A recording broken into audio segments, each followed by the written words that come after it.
Começa agora o Gospel News. Hoje é sexta-feira, dia 22 de maio de 2026. Eu sou Karen Crisóstomo e nós vamos juntos aqui pela Rede Gospel de televisão e também pelo YouTube Rede Gospel TV Oficial com as principais notícias do Brasil e do mundo. Vamos aos destaques de hoje. Daniel Vorcaro aceita devolver 60 bilhões de reais caso delação seja fechada. Pesquisa mostra vantagem de Flávio contra Lula na eleição presidencial. Donald Trump anuncia envio de 5 mil soldados à Polônia e não dá satisfação para aliados da OTAN. Casal recém-casado morre em acidente de carro no interior paulista. Trecho de escada da Torre Eiffel é leiloado por 450 mil euros. E veja, a estátua de Pelé é inaugurada no México. Essas e outras notícias do Brasil e do mundo, agora no Gospel News. Boa noite. Pessoas próximas às investigações do Banco Master disseram que o banqueiro Daniel Vorcaro aceitou devolver 60 bilhões de reais caso seja fechada uma delação premiada com a Procuradoria-Geral da República.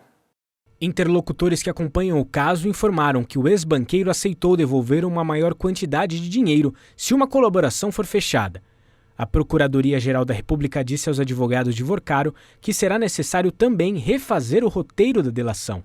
Nesta semana, a Polícia Federal rejeitou a proposta, mas a PGR decidiu manter as conversas.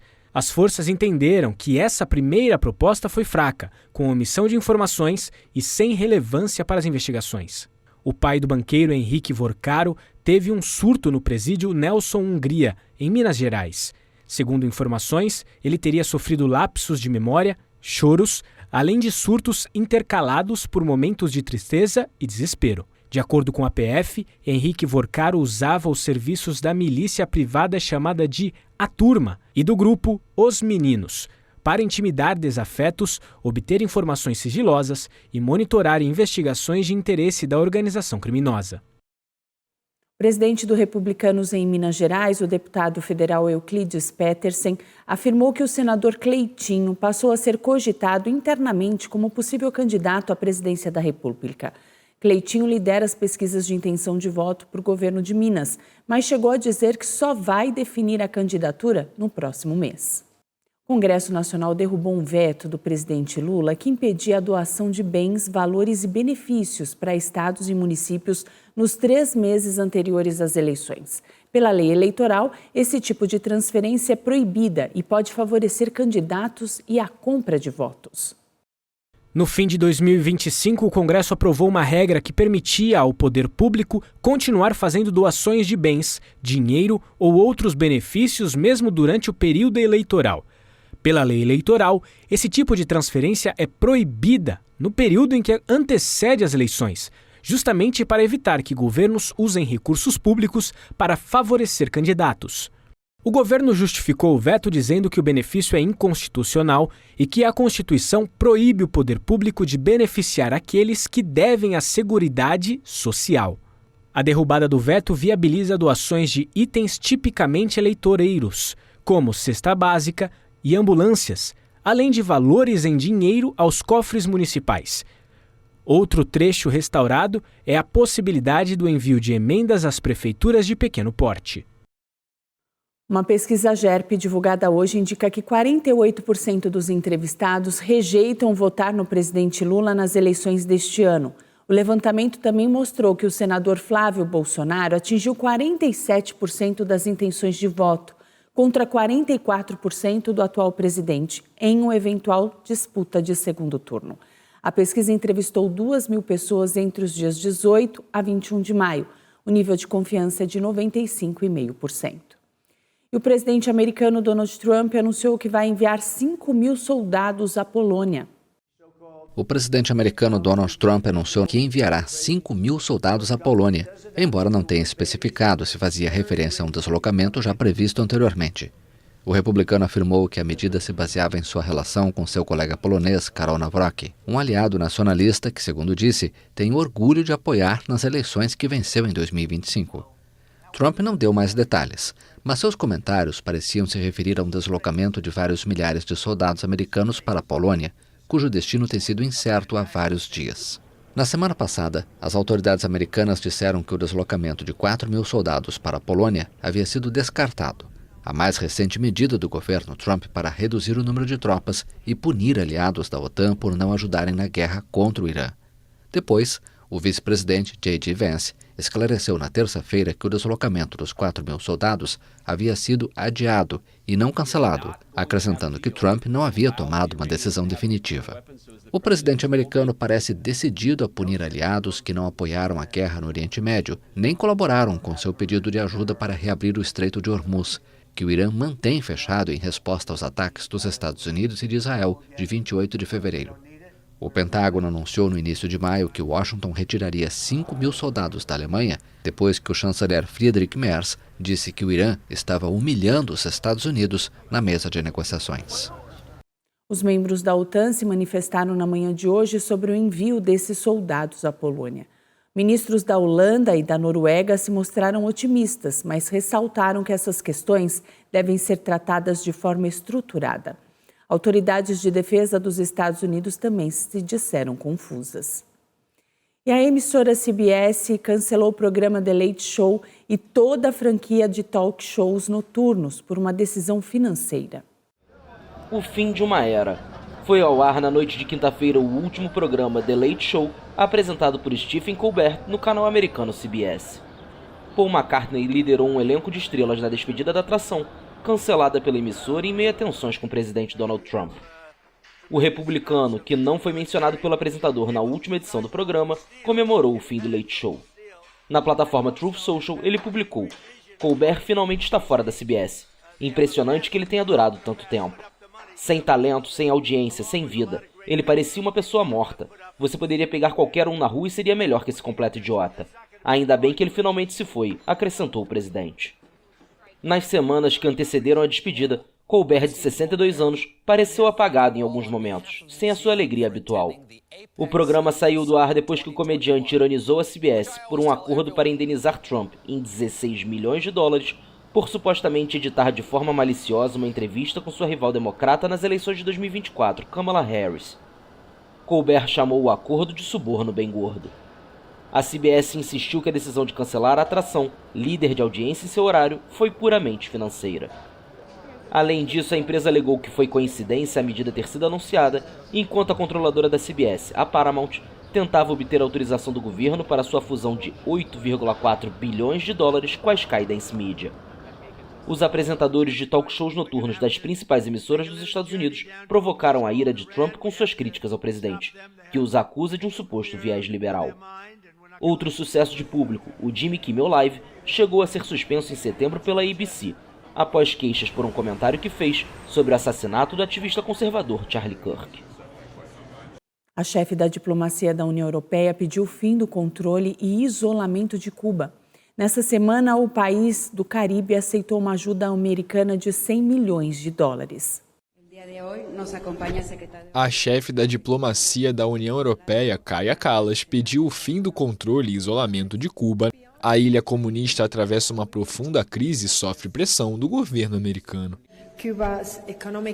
A crise econômica de Cuba está realmente chegando em um ponto de ruptura. O povo cubano merece oportunidades e liberdade, não mais controle e isolamento. Os Estados Unidos intensificaram a pressão sobre Cuba, submetida a um embargo desde 1962 e agora devastada por uma crise econômica e energética. A justiça americana indiciou na quarta-feira o ex-presidente Raul Castro, que acusa de ter derrubado em 1996 2 aviões de pequeno porte, no qual viajavam 4 cidadãos americanos. O secretário de Estado, Marco Rubio, advertiu nesta quinta-feira que Washington estava muito focado em mudar o sistema político cubano.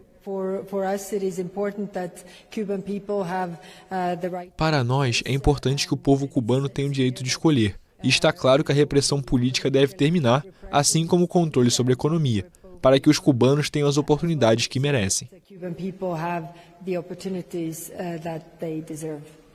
As declarações de Kallas foram dadas no México, na véspera da assinatura de um acordo comercial com o país. A escalada da violência do crime organizado deixou ao menos 25 mortos em Honduras, entre civis e policiais. Os ataques ocorreram em meio à disputa de gangues por narcotráfico e controle de terras no norte do país. Autoridades hondurenhas apresentaram um balanço de pelo menos 25 mortes entre civis e policiais após 2 ataques do crime organizado no norte do país. O episódio mais letal ocorreu de madrugada no município de Trujillo, onde pelo menos 19 pessoas foram executadas com armas de grosso calibre. A cidade sofre em meio ao conflito entre 2 gangues rivais que se apoderaram de 2 fazendas de uma empresa privada para explorar óleo de palma, além de disputarem rotas do narcotráfico. Há anos, o movimento camponês da região acusa empresas agroindustriais de apoiar esses grupos e simular a ocupação para evitar que as terras passem para as mãos dos moradores. Enquanto isso, em Omoa, região de fronteira com a Guatemala, a Polícia Nacional informou que 5 agentes e 1 civil morreram em um confronto entre um esquadrão anti-gangues e supostos narcotraficantes. Devido ao revés na localidade, o governo suspendeu o diretor e outros 2 altos oficiais da divisão anti-gangues porque a operação, que terminou com o sequestro e assassinato dos policiais, não seguiu os protocolos de legalidade, segurança e acompanhamento judicial. Ambos os ataques ocorreram na mesma semana em que o Congresso aprovou uma série de reformas para combater a violência criminal, que mantém a taxa de homicídios em Honduras em mais de 24 casos para cada 100 mil habitantes. As medidas autorizam os militares a participar de tarefas de segurança pública, criam uma nova divisão de combate ao crime organizado e permitem classificar gangues e cartéis do narcotráfico como grupos terroristas. A mais alta corte da ONU decidiu que o direito à greve está protegido por um tratado fundamental da Organização Internacional do Trabalho. A Corte Internacional de Justiça decidiu que o direito à greve está protegido por um tratado fundamental da Organização Internacional do Trabalho. A mais alta corte da ONU havia sido solicitada a emitir uma opinião consultiva sobre se um tratado de 1948, conhecido como Convenção 87, consagra implicitamente o direito dos trabalhadores à greve. A decisão desta quinta-feira poderia ter profundas implicações para as relações trabalhistas em nível mundial. O presidente da CIJ, Yuji Iwasawa, declarou que a corte considera que o direito à greve dos trabalhadores e de suas organizações está protegido por essa convenção. Os juízes ressaltaram que sua opinião não deve ser interpretada como o estabelecimento de outras regras sobre ações de greve. A Convenção 87 da Organização Internacional do Trabalho é um acordo entre sindicatos e empregadores que inclui o direito de, com plena liberdade, organizar sua administração e suas atividades. Os sindicatos argumentavam que isso consagra, por extensão, o direito à ação sindical, enquanto os empregadores discordavam, motivo pelo qual levaram a disputa à corte.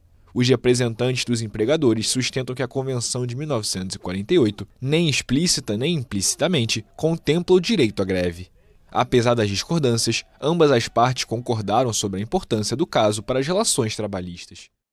Manifestantes incendiaram um hospital no leste da República Democrática do Congo, depois de terem sido impedidos de acessar os corpos de parentes mortos no surto de ebola.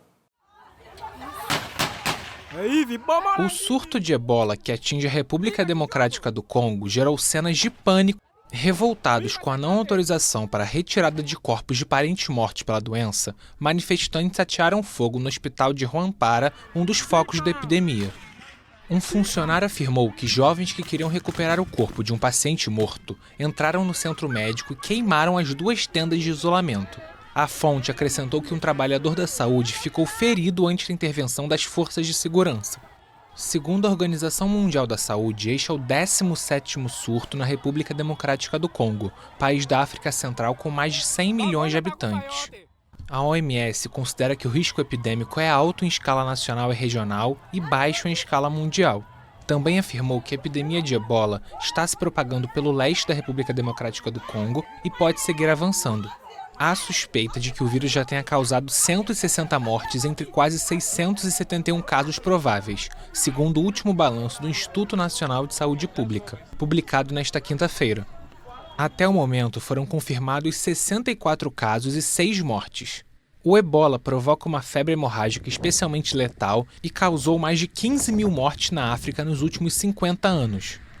A epidemia ocorre em um momento em que as ONGs enfrentam uma redução geral da ajuda internacional, em particular a dos Estados Unidos desde o segundo mandato de Donald Trump, que retirou seu país da OMS.